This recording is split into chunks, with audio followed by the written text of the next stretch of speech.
Nós acabamos de ouvir aí o presidente Mujica, já deu uma sacudida boa na nossa juventude. Agora, nesses 40 anos do PT, diz aí para nós. Bem, companheiros e companheiras, eu, antes de falar da política atual, eu queria falar para vocês que eu tenho uma preocupação enorme com o futuro da nossa juventude.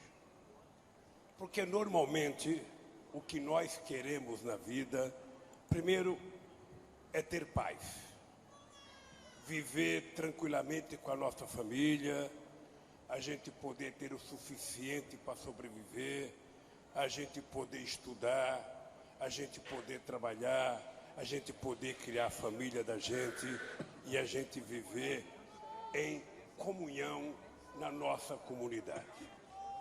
Isso não está sendo permitido tão facilmente. Eu fico comparando, eu tenho 5 filhos, 4 filhos homens e uma mulher. Eu fico comparando a minha adolescência com a adolescência deles. Todos eles têm pelo menos 4 vezes mais estudo do que eu. Todos eles. Mas nenhum deles tem hoje a tranquilidade que eu tinha quando eu tinha a idade deles. Por uma razão, o mundo era menos complicado, o mundo era menos sofisticado, a gente não tinha 1% da quantidade de informações que a gente tem hoje, mas a gente tinha as informações suficientes para a gente viver o nosso dia a dia. Quando eu era jovem, o meu sonho era muito pequeno, Mujica, era muito pequeno. Eu sonhava, aos 14 anos de idade, tirar uma carteira profissional. Eu sonhava aprender uma profissão. Eu sonhava entrar numa fábrica, ter um emprego. Eu sonhava casar, constituir minha família, ter a minha casa e viver pro resto da vida até me aposentar. Era simples e muito simples. Depois, a gente foi percebendo que o mundo foi ficando sofisticado e a gente percebe que a gente coloca a meninada na universidade, a meninada estuda, às vezes com muito sacrifício, às vezes não pode pagar, às vezes consegue entrar numa universidade pública e quando as pessoas se formam, que as pessoas pensam que resolveram o seu problema, as pessoas percebem que mesmo formada o mercado de trabalho está escasso para as pessoas trabalharem. Às vezes eu fico com pena de pessoas que fizeram o ProUni pensando em estudar e melhorar no ambiente de trabalho e essas pessoas se formaram e continuam trabalhando na mesma função que trabalhavam porque não conseguem emprego com seu diploma. Eu, às vezes, vejo jovem pobre estudar direito, se formar, pegar sua carteirinha na OAB e depois vão trabalhar de estagiário ganhando R$2.000 por mês, numa demonstração de que a frustração para esse jovem continua. É muito normal a gente ver muitos jovens com diploma universitário, sem ter um emprego, tendo que trabalhar num aplicativo, entregando pizza de bicicleta, trabalhando no Uber, trabalhando em algumas coisas que, embora nós tenhamos que valorizar o trabalho, a verdade é que essas pessoas estão regredindo nas conquistas que eles imaginavam ter. Porque ao trabalhar num aplicativo, primeiro que você não sabe quem é seu patrão. Segundo, que você não tem garantia. Terceiro, que você não tem férias. Quarto, que se você sofrer um acidente, você não tem sequer direito à assistência médica. Ou seja, é o ser humano sendo tratado da forma mais canalha possível, em nome de uma palavra chamada flexibilização, ou em nome de uma palavra chamada empreendedorismo individual. A palavra é fantástica. A palavra é fantástica porque no meu tempo era chamado de operário. Eu era metalúrgico, eu era pedreiro, eu era carpinteiro, eu era químico. Agora não, agora eles dizem para você, você não vai ter mais emprego, você vai trabalhar em casa, você vai fazer o que puder puder fazer o que aparecer e você vai ser chamado de microempreendedor. O nome é sofisticado, o nome é um nome importante porque as pessoas não têm orgulho de dizer, sabe, que era um peão de fábrica. As pessoas querem evoluir na vida, as pessoas estudam para evoluir na vida. E eu acho que essa é a minha preocupação hoje. Eu acho que a humanidade nunca teve a quantidade de informação que ela tem. Eu acho que todos vocês levantam de manhã com o celular na mão.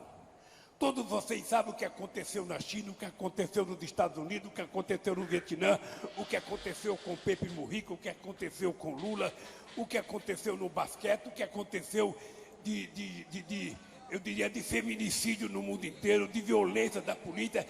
Todos vocês veem de manhã jovens, de preferência negros, sendo massacrados na periferia das grandes cidades brasileiras, e nós ficamos angustiados, porque eu tenho todas as informações do mundo e não posso fazer nada.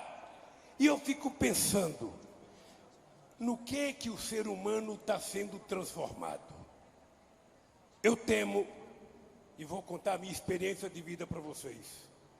Em 1980, eu era presidente do Sindicato dos Metalúrgicos de São Bernardo do Campo. E eu comecei uma luta contra a robotização. E aqueles que defendiam a robotização diziam: ô Lula, você é atrasado. Você não percebe que a robotização, a hora que entrar na fábrica, ela vai fazer todos os trabalhos insalubres que o trabalhador fazia, e o trabalhador vai trabalhar mais confortável, não vai precisar mais de macacão, ele vai trabalhar limpinho, ele não precisa mais almoçar de bandejão, ele vai comer em prato, ou seja, a vida do trabalhador vai melhorar. Esse era o sofisma que falavam para mim. Olha, hoje, passado 40 anos, a Volkswagen, que tinha 44 mil trabalhadores e produzia 1.200 carros por dia, hoje tem apenas 8 mil trabalhadores e produz 4 vezes mais carro por dia, e a massa salarial caiu, o desemprego aumentou, e a gente percebe que a vida do trabalhador não melhorou. E as cidades que não tinham favelas estão cheias de favelas espalhadas pelo Brasil inteiro, como aqui no Rio de Janeiro, numa demonstração de que a evolução não levou em conta o povo pobre do planeta Terra, não levou em conta as famílias mais pobres e não levou em conta a necessidade da oportunidade de trabalhar para que as pessoas pudessem ter emprego e cidadania. Eu fico me perguntando todo dia, o que será da nossa juventude? O que será da nossa juventude? Nem todo mundo pode ser jogador de bola, né? Quando tem sucesso, porque nem todos têm. Nem todo mundo pode ser um medalhista olímpico. Nem todo mundo ganha na Mega Sena. As pessoas precisam trabalhar. E as pessoas precisam trabalhar em trabalho decente. As pessoas precisam ganhar um salário digno. E isso não está sendo pensado. Já houve reforma trabalhista em 165 países no mundo. E toda a reforma trabalhista que houve foi para piorar as nossas conquistas do século XX. E vocês viram o que aconteceu no Brasil. Tudo que nós conquistamos no século XX, eles tiraram em nome do quê? Em nome da flexibilização, em nome da modernidade, em nome de enxugar o Estado, em nome do custo Brasil, e foi fazendo com que o trabalhador fosse tendo as suas condições de vida pioradas. Poderia dizer, o Lula é contra os trabalhadores que trabalham com aplicativo? Não. Eu acho que a gente trabalha naquilo que a gente encontra.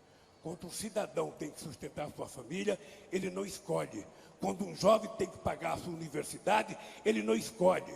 Mas eu quero saber se é apenas o mercado que vai reger as nossas condições de vida ou o Estado vai agir para proteger os milhões de brasileiros, sabe, que precisam de proteção do Estado. Essa é a grande preocupação que eu tenho. Quando uma menina se forma, quem vai garantir emprego para ela? Ou nós vamos virar algoritmo? Eu sou de um tempo em que a gente trabalhava apenas 8 horas por dia. Antes trabalhava mais, mas no meu tempo já era 8 horas por dia. Hoje eu vejo que as pessoas trabalham sem parar, porque as pessoas trabalham na hora do almoço. As pessoas trabalham a hora que estão no banheiro. As pessoas trabalham a hora que vão para casa. As pessoas trabalham uma infinidade de horas sem saber que estão trabalhando e não ganham nada por isso. A pergunta que eu faço é o seguinte: a vida melhorou? A vida não melhorou. Individualmente, quando a gente pensa como consumidor, é maravilhoso. Eu peço pizza pelo iFood, eu peço pagar a conta por telefone, eu faço tudo. Agora eu quero saber o seguinte: quem é que vai garantir que essas pessoas possam ter um trabalho? Eu estou vendo agora dizer que não vai precisar mais trabalhador para produzir carro. Ou seja, o carro vai sair sem precisar de trabalhador e não vai precisar mais motorista, porque vai ser robô. Você não vai precisar mais ter ninguém no banco, porque tudo vai ser resolvido pelo telefone. A minha pergunta é o seguinte: isso é maravilhoso enquanto consumidor, mas eu quero saber a contrapartida de quem vai permitir que eu ganhe dinheiro para poder comprar e pagar as coisas que eu quero pagar. Eu quero saber, esse é o desafio que nós precisamos cobrar do Estado. É o Estado que tem que arcar com a responsabilidade. Porque o ser humano, como disse o Mujica, ele não tem só que pensar em trabalhar. O ser humano quer coisa muito além do trabalho. Ele quer segurança, ele quer sair na rua, ter tranquilidade, ele quer voltar do trabalho com tranquilidade. Ele não quer pegar um ônibus e o cidadão vir atrás encostando numa mulher, sabe, praticando assédio numa mulher. Ele quer trabalhar e quer receber um salário digno, sabe? E eu que tinha garantia, veja que interessante, eu como torneiro mecânico, em 1970, eu tinha certeza de ter um emprego ganhando um salário bom em qualquer lugar desse país. Hoje, um companheiro com diploma universitário não tem a mesma certeza que eu tinha com meu diploma de torneiro mecânico, porque eles estão levando em conta a necessidade de transformar nós, seres humanos, em algoritmos. Cada vez mais nós somos necessários. Cada vez mais eles vão mostrando que nós somos inúteis. E eu pergunto, quando é que a gente vai voltar a valorizar o ser humano? Quando é que a solidariedade vai voltar a funcionar junto à humanidade? Quando é que a gente vai voltar a estender a mão para ajudar os outros? Quando é que a gente vai aprender que nós nascemos para sermos seres humanos e viver em comunidade e não vivermos separados dentro da nossa casa, destilando ódio, como nós estamos vivendo agora? A última eleição ensinou para nós uma lição muito grande. A última eleição, ela mostrou para nós que ou nós assumimos a responsabilidade de fazer política, ou nós assumimos a responsabilidade de discutir política, ou nós seremos levados a rodão, como nós fomos nas últimas eleições. Primeiro, acusam todo mundo de corrupção, depois acusam todos os partidos políticos, depois dizem que política não presta. Quando a sociedade deixa de gostar de política, eles enfiam dentro da nossa casa o tipo de governo que eles enfiaram agora. E eu quero dizer para a juventude brasileira, e essa é uma máxima do PT, não existe saída fora da política. Não existe saída fora da política. E são vocês jovens que têm que fazer política. Tem dois tipos de gente que tem que brigar. Um é o jovem. O jovem tem que brigar porque o jovem, quando está estudando, ele não tem muito a perder, ele não tem família, não é casado, ele ainda pode se segurar. E outros somos nós dois, velhos, né? Aposentados, que você não tem que ter medo de brigar. Então, qual é a expectativa de vida que nós queremos dar para a nossa juventude? Qual é a expectativa de vida? Qual é o sonho? Qual é o sonho que o PT precisa construir, junto com outras forças de esquerda, que a gente possa construir para despertar na juventude o direito de fazer política? Esse é um desafio que está colocado, não é para a companheira Gleice, que é presidenta do PT, ou para a Benedita, que é deputada. Esse é um desafio que está colocado para nós. Nós vamos ter que começar a pensar como é que a gente organiza o movimento sindical outra vez. como é que a gente organiza as lutas. Você veja uma coisa. Hoje eu tive uma reunião com intelectuais e eu dizia de manhã, se o PT não tiver força, se a sociedade não tiver força este ano para fazer com que o Fundeb seja aprovado no Congresso Nacional, o Fundeb acaba este ano. E se o Fundeb acabar, será um prejuízo inestimável para a sociedade brasileira, sobretudo no ensino fundamental. E o que é que a gente vai fazer? Vai ficar xingando o Bolsonaro? Vai ficar xingando o ministro da Educação? Ou a gente vai para a rua definitivamente exigir que eles possam mudar? Exigir ou muda ou cai fora. Nós não temos muita alternativa. Eles estão conseguindo destruir tudo que nós montamos. Tudo. E vão destruindo uma a uma, além da subserviência ao governo americano. É por isso que nós temos que colocar na nossa pauta a questão da soberania nacional, a questão do meio ambiente, a questão da água, e nós temos que colocar a questão do emprego, da educação e da ciência e tecnologia. Se a gente não tiver isso no nosso dia a dia, vai ser muito mais difícil a gente resistir ao que essa gente quer fazer conosco. Eu queria que vocês não perdessem a esperança. Não perdessem a esperança nunca. Não desanimassem nunca. Porque se a gente desanimar, se a gente ficar com medo, se a gente não for para a rua, se a gente não gritar, se a gente não protestar, se a gente não exigir, nós estaremos perdidos. Por isso, gente, é que eu não posso falar e assinar ao mesmo tempo, meu amor. Eu tenho que parar de falar para assinar para você. Por isso eu queria pedir para a juventude brasileira, queria pedir para vocês, que vocês levassem em conta que o papel de vocês é muito importante para as lutas que a gente tem que fazer esse ano. É muito importante. E é por isso que é importante a gente ouvir um companheiro como Pepe Mujica, porque vocês sabem, esse homem já foi preso, já foi torturado, já ficou em solitária, a sua mulher já foi presa, e ao invés de ele estar em casa lamentando a vida, ele está na rua tentando brigar para que a América Latina seja mais livre e a gente possa conquistar mais direitos. Tá? Então, este é apenas um primeiro aviso, depois nós voltaremos com outra discussão.